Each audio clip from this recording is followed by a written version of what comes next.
Ngayon ay tapos na tayo sa ating tinalakay kanina. Ngayon naman ay pupunta na tayo sa ating aktibidad na gagawin sa araw na ito. So, ngayon ay mayroong 4 na pangkat.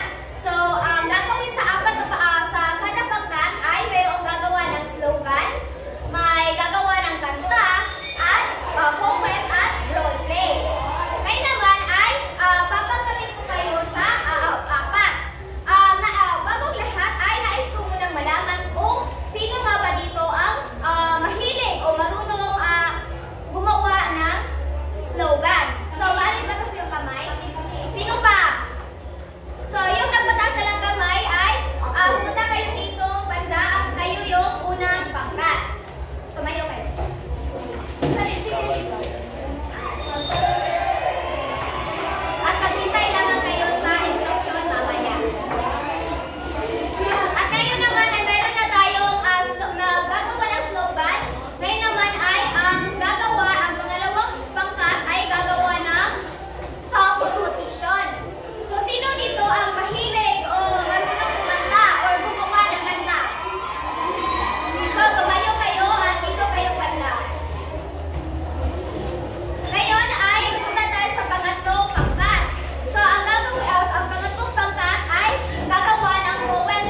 pagpapakita ng matinding ekspresyon tungkol sa tema. Ang mga ideya ay may kaugnayan at ito'y orihinal na ginagawa.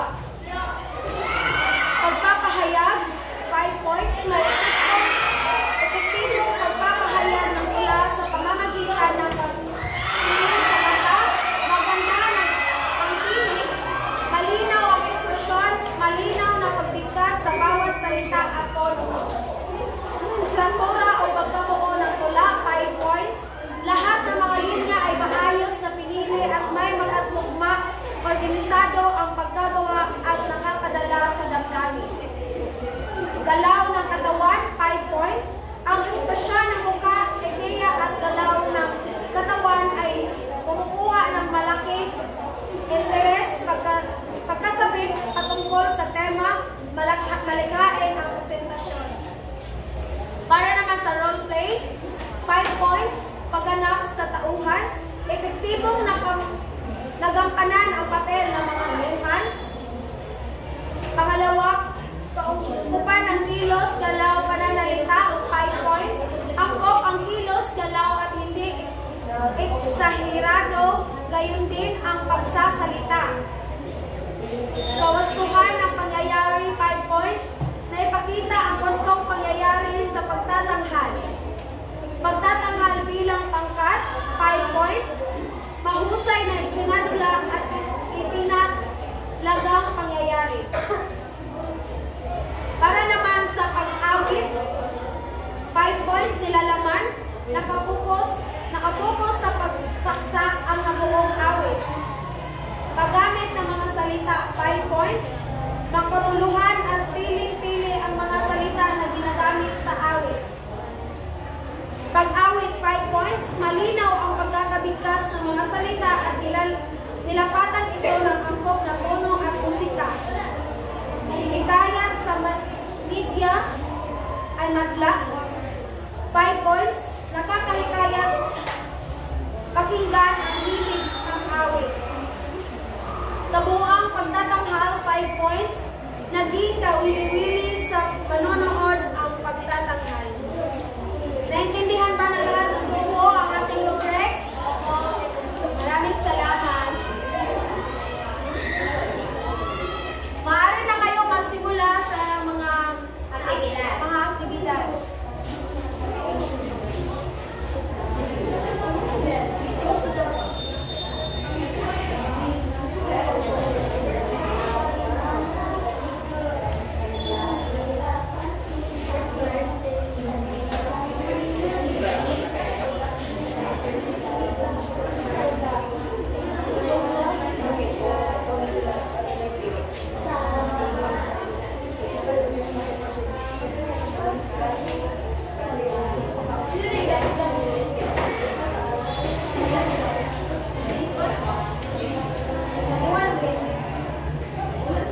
mga pagsubok, kami nagtutulungan. At sa mga saya, kami nagtatawanan.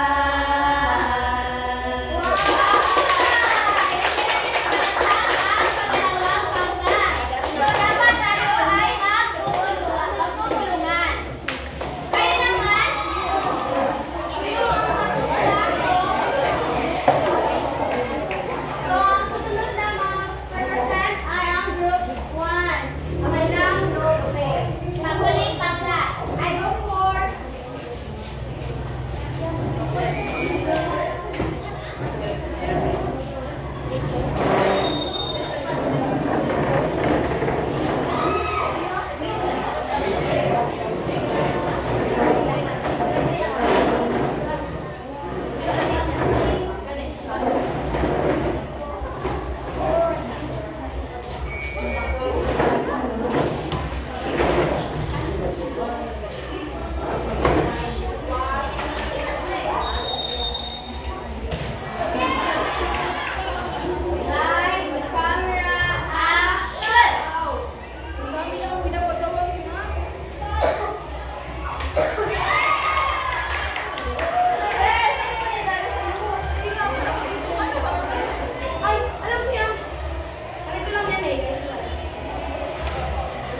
malalapitan. Ang tunay